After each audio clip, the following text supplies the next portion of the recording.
Google annonce déjà une énorme mise à jour de Gemini et également des modèles d'IA open source. Eleven Labs permet de monétiser sa voix et prépare des effets sonores. Bien entendu, OpenAI présente Sora, son IA de génération de vidéos qui écrase toute la concurrence, mais qui n'était peut-être pas prévu pour si tôt. Et tout plein d'actu à ne surtout pas manquer aujourd'hui. Bonjour à tous, c'est le Bretzel, merci d'avoir cliqué sur la vidéo et bienvenue pour cette review hebdomadaire des actus tech et IA qui ont attiré mon regard. Et quelle semaine les amis, on est qu'en février et 2024 est déjà exceptionnel. Alors installez-vous confortablement avec un thé noir aux fruits rouges et on est parti ensemble pour ce nouvel épisode. Reddit, la célèbre plateforme de type forum que j'utilise quotidiennement, vient de signer un deal avec une entreprise d'intelligence artificielle afin que celle-ci puisse utiliser toutes les données du site pour alimenter ses modèles d'intelligence artificielle. Et ceci pour la modique somme de 60 millions de dollars par an. D'après Bloomberg, ça donne donc l'autorisation à une entreprise spécialisée en IA, dont on ne connaît pas le nom pour l'instant, d'utiliser les posts Reddit, les commentaires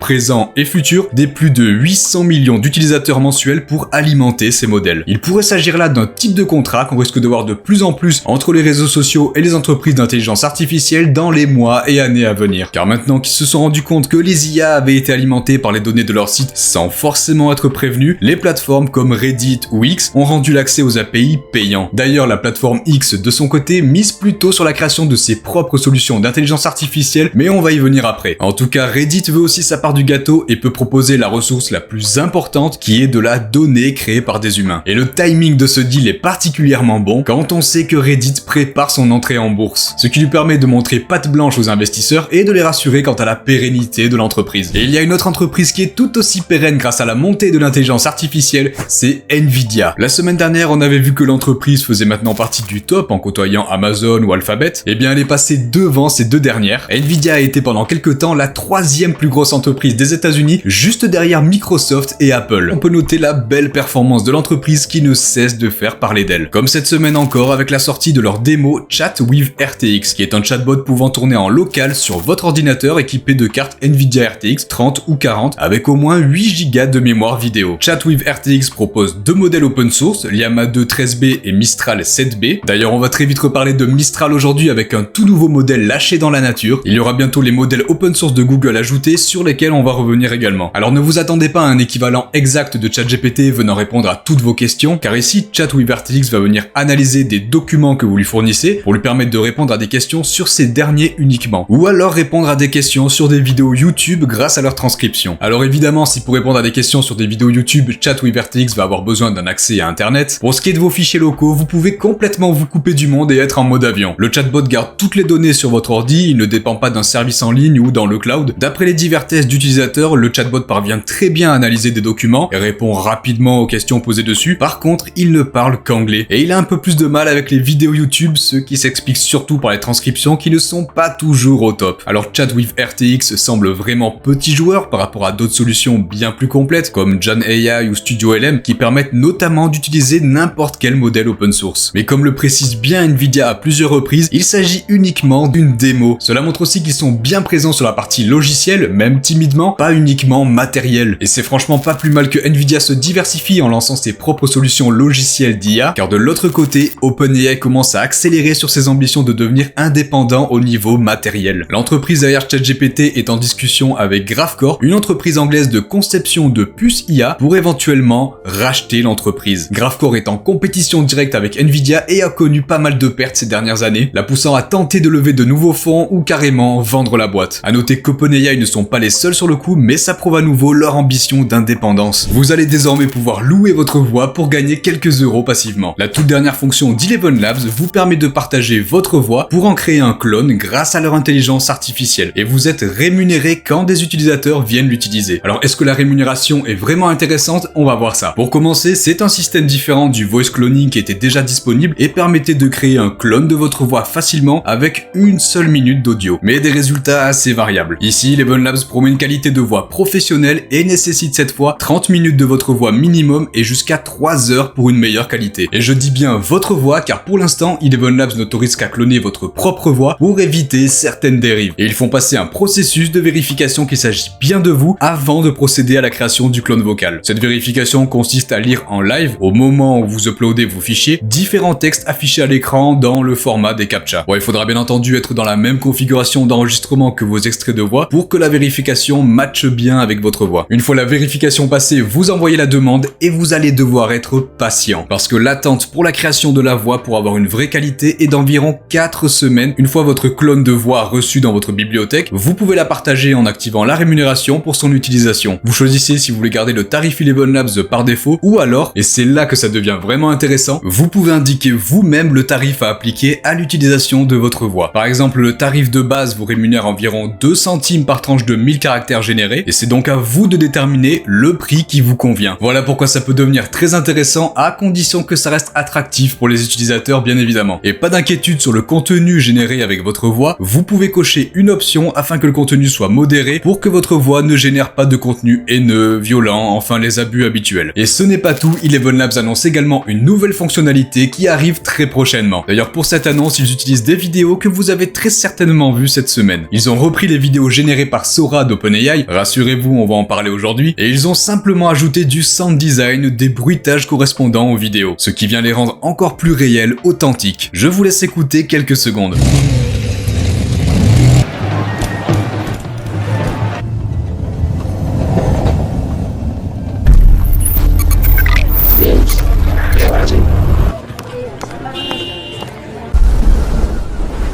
Et donc la génération d'effets sonores par IA arrive très bientôt chez Eleven Labs et on peut faire une demande pour avoir un accès anticipé, ce que je me suis empressé de remplir pour pouvoir tester ça avec vous. Je vous mets le lien en description. Et une chose est sûre, la plupart des gens ne sont pas du tout prêts pour tout le contenu généré par IA qui arrive sur internet. Et c'est déjà le cas avec les images générées par intelligence artificielle. J'ai eu la merveilleuse idée d'ouvrir notre réseau social préféré, à savoir Facebook, et je suis tombé sur des pépites. Comme par exemple cette voiture soi-disant créée en pastèque, et on a des dizaines et des dizaines d'images générées par IA, partagées par des pages qui n'ont en général aucun rapport avec l'image, et un petit texte en légende qui prétend qu'il s'agit d'une image réelle et félicitant le travail effectué, comme ici avec cette très talentueuse sculpteuse qui semble quand même avoir quelques soucis à sa main. Et si ce n'était que ça irait. Mais le pire dans ces publications, c'est qu'elles ont à chaque fois plusieurs milliers de likes et surtout des centaines de commentaires venant féliciter et s'extasier comme s'il s'agissait réellement d'une photo. On a du magnifique, félicitations, bravo, un grand merci, sublime, superbe. Bon, de toute évidence, la majorité de ces commentaires sont des bots qui viennent juste ajouter des réactions et commentaires très basiques. Mais du coup, le contenu est poussé par Facebook et de vraies personnes semblent tomber dans le panneau. Et surtout avec du contenu généré par IA mis en valeur par des bots artificiels, on assiste ici à la création de publications complètement vides. Du faux contenu, faussement liké et commenté, je ne comprends pas où est l'intérêt de faire ça. Si jamais vous avez une idée de pourquoi ils font ça, je suis curieux d'avoir vos théories en commentaire.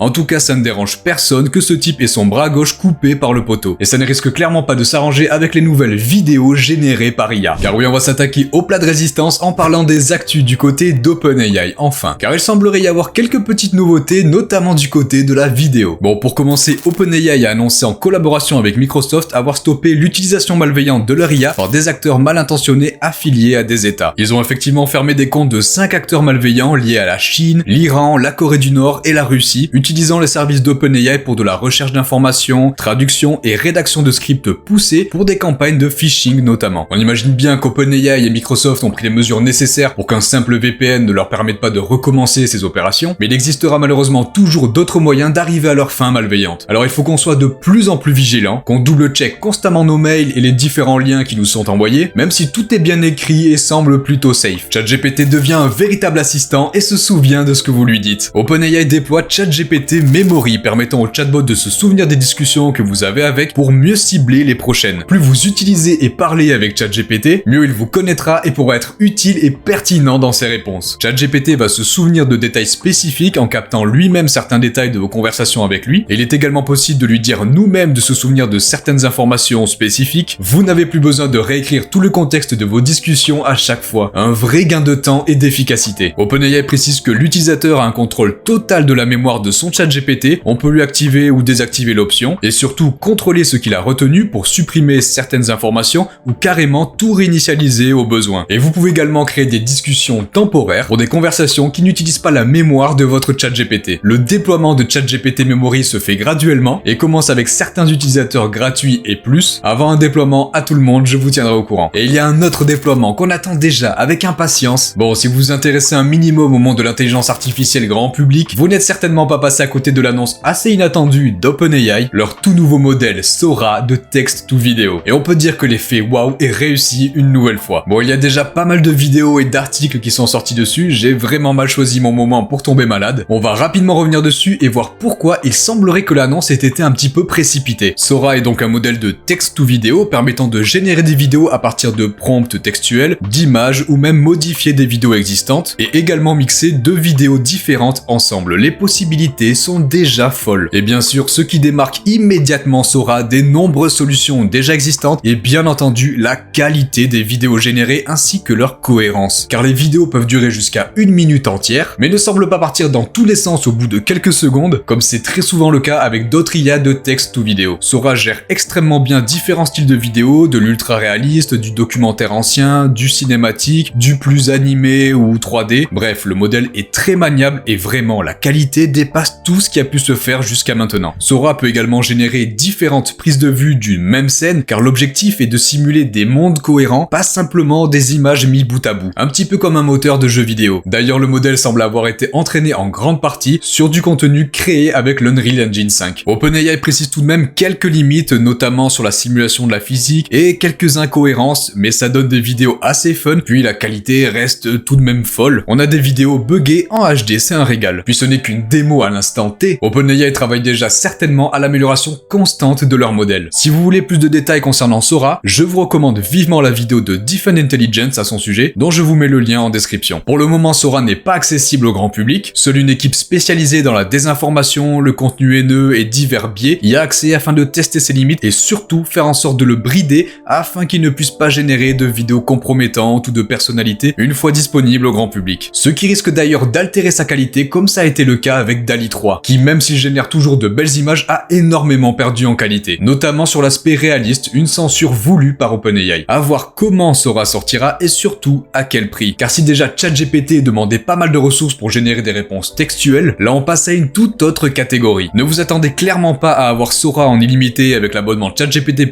OpenAI pourrait éventuellement casser les prix au début pour faire trembler la concurrence, mais ils vont rapidement augmenter rien que pour pouvoir répondre à la demande. Par exemple, du côté de Runway, on est environ à 1 € pour 1 minute de vidéo, alors on pourrait éventuellement partir sur quelque chose d'équivalent au lancement. Je vous tiendrai bien entendu au courant et j'espère pouvoir tester ça comme il se doit. Et bien entendu, simple piqûre de rappel, je vais aussi vous mettre ce à quoi ressemblait la génération de vidéos par IA il y a seulement 1 an. Et oui, la fameuse vidéo de Will Smith mangeant des spaghettis, et en dessous, il ne s'agit pas d'une vidéo générée par Sora, mais bel et bien Will Smith qui a reproduit cette vidéo infernale. Et le rendu est aussi perturbant que la vidéo IA. Mais alors aussi impressionnant que soit Sora, il semblerait que l'annonce était un petit peu précipitée. En effet, plus tôt dans la journée du 15 février, c'était Google qui annonçait son nouveau modèle d'IA, sur lequel on va revenir après, et dans la soirée, comme une réponse à Google, OpenAI annonce Sora pour éclipser les annonces de son concurrent. Et on peut dire que ça a fonctionné. Ce commentaire Reddit précise même que dans l'article initial d'OpenAI, il n'y avait pas du tout de papier technique disponible. Il était précisé qu'il sera publié un petit peu plus tard, ce qui irait dans le sens d'une publication un peu pressée par les annonces de Google. Mais bon, au vu des nombreuses vidéos déjà prêtes générées par Sora, il ne devait s'agir que de quelques jours ou heures avant la date initiale de publication. D'ailleurs, si vous voulez voir de nouvelles vidéos générées par Sora dans un format vertical cette fois, OpenAI a lancé un compte TikTok sur lequel vous pouvez retrouver des vidéos inédites. Notamment celle-ci du chien informaticien sur lequel se reflète une lumière bleue clignotante, vraiment impressionnant. Vous avez tout en description. Et alors c'était quoi l'annonce de Google qu'OpenAI aurait éventuellement voulu éclipser? Eh bien Google annonce une grosse mise à jour de son IA Gemini, sobrement appelée Gemini 1.5, dépassant les capacités de Gemini Ultra, leur meilleur modèle, dans plusieurs domaines, tout en utilisant moins de ressources. Pour permettre une meilleure efficacité du modèle, Gemini 1.5 utilise une architecture MOE, Mixture of Experts, comme les modèles de Mistral par exemple. Cette structure va diviser l'IA en plusieurs experts dans leur domaine, afin de n'activer que les experts pertinents pour répondre à votre requête. Mais là où Gemini 1.5 se démarque et vient faire un bond monstrueux par rapport à sa version précédente, c'est sur la quantité de données qu'on peut lui donner en entrée en une seule requête. Gemini 1.5 gère jusqu'à 1 million de tokens. Ça équivaut à 1 heure de vidéo, 11 heures d'audio, plus de 700 000 mots. Pour comparaison, la version précédente Gemini 1.0 n'allait que jusqu'à 32 000 tokens. Là, on passe à 1 million. Et bien entendu, Gemini 1.5 est multimodal et peut analyser du texte, du code, des images, de l'audio et même des vidéos. Un exemple vaut 1000 mots ou 700 000 mots tant qu'à faire. On a McKewigley sur X qui a donné en entrée une vidéo de MrBeast et pas un lien YouTube avec la transcription, un vrai fichier vidéo et il a demandé à Gemini Pro 1.5 d'aller chercher 3 informations différentes très précises dans la vidéo et de formater la réponse d'une certaine façon. Très concrètement, au sein de la vidéo, l'IA doit retrouver le cash prize de 800 000 $, quel produit sponsorise, donc les Feastables, et le nom écrit sur le ballon de foot américain en bleu, à savoir Nolan. Donc des informations très précises. Et en quelques secondes, Gemini 1.5 arrive à générer la réponse attendue correctement dans le format qu'il a demandé. Et dans cet autre exemple, il fournit un livre entier de biologie et pose des questions très précises auxquelles Gemini 1.5 répond sans problème, malgré la taille gigantesque du livre. Et Google annonce déjà qu'il teste la possibilité de monter à 10 millions de tokens. Pour le moment, le million de tokens n'est accessible qu'à certains développeurs qui en font la demande, mais attention, Google ne sont pas les seuls à faire des avancées à ce niveau-là. C'est Rowan Chung sur X qui nous rapporte cette information. La startup Magic semble également avoir conçu un modèle d'IA pouvant avoir un nombre de tokens en entrée démesuré, avec plus de 3,5 millions de mots, soit environ 5 millions de tokens. La course continue et il semblerait que dans les années à venir, le nombre de tokens en entrée soit tellement important qu'il ne soit même plus précisé. On va tendre petit à petit vers des modèles pouvant en gérer un nombre quasi illimité. Mais par contre, là où on n'attendait pas forcément Google cette semaine, c'est dans le monde de l'open source. Jusqu'à maintenant, tous les modèles de Google étaient privés et non disponibles. Eh bien, il semblerait que le géant ait changé son fusil d'épaule en publiant 2 modèles open source, Gemma 2B et 7B, rendant donc Google plus open qu'OpenAI. Les modèles Gemma sont des dérivés de Gemini plus petits, leur permettant de tourner sur des ordinateurs en local. Notamment d'ailleurs bientôt avec Chat with RTX, suite à un partenariat entre Google et Nvidia. Gemma, dans sa version 7B, donc la plus grosse, dépasse aisément Llama 2 de Meta. On a donc de beaux jours devant nous dans le domaine de l'open source. Avec notamment Llama 3 de Meta en préparation, on sent ici une tentative de Google de leur couper l'herbe sous le pied, mais à voir ce que Meta nous réservera. Et l'entreprise française Mistral ne risque pas de dire le contraire, avec le lancement de son tout nouveau modèle open source Mistral Next. Il s'agirait là de leur modèle avancé venant rivaliser avec GPT-4. En effet, le modèle est classifié en tant que large, ce qui suggère qu'il s'agit enfin de leur plus gros modèle en préparation. Il est pour l'instant uniquement disponible dans l'Arena, venant confronter les divers modèles d'IA disponibles, ce qui est malin afin de faire monter la hype si les résultats sont bons. Les premiers tests d'utilisateurs le trouvent aussi bon que GPT-4 pour ce qui est du coding et du raisonnement. On attend d'en savoir plus qu'un simple message Discord de la part de Mistral avant de s'enflammer et crier à la fin de GPT-4. Elon Musk a participé à une interview sur X et quelques annonces intéressantes ont pu être repérées. Pour commencer, la plateforme X va commencer à ajouter des labels générés par IA sur les images qui le sont. Alors ça peut paraître étonnant, mais pas tant que ça avec la prochaine info. Le réseau social X serait en discussion avancée avec l'entreprise de génération d'images par IA Midjourney afin d'intégrer l'IA à X dans le chatbot Grok par exemple. Et dans un tout autre registre, Elon Musk a annoncé que le premier patient ayant reçu un implant Neuralink dont on a parlé s'est parfaitement rétabli et parvient désormais à faire bouger un curseur de souris sur son ordi par la pensée. La semaine dernière, je vous ai demandé dans l'onglet communauté de YouTube si selon vous, les IA actuelles sont trop censurées. Sur 187 réponses, on est de plus en plus nombreux, encore une fois, ça fait plaisir. On a une écrasante majorité de 65% qui trouvent que les IA sont trop censurées et que ça devient inutilisable, 20% qui trouvent qu'elles sont trop censurées mais c'est normal, 11% ne ressentent pas vraiment de censure, et un tout petit 4% trouvent qu'elles devraient être encore plus censurées. Le sondage cette semaine dans l'onglet communauté est le suivant: faut-il limiter l'accès aux IA de génération de vidéos? Oui, elles devraient être interdites, oui, réservées à des personnes sélectionnées, non juste censurer les modèles, non, elles doivent être libres d'accès à tous. On reviendra la semaine prochaine ensemble sur les résultats. Et c'est la fin de notre récap hebdomadaire chargé des actus tech et IA. Je vous souhaite à tous une très bonne fin de semaine, c'était le Bretzel, à très vite.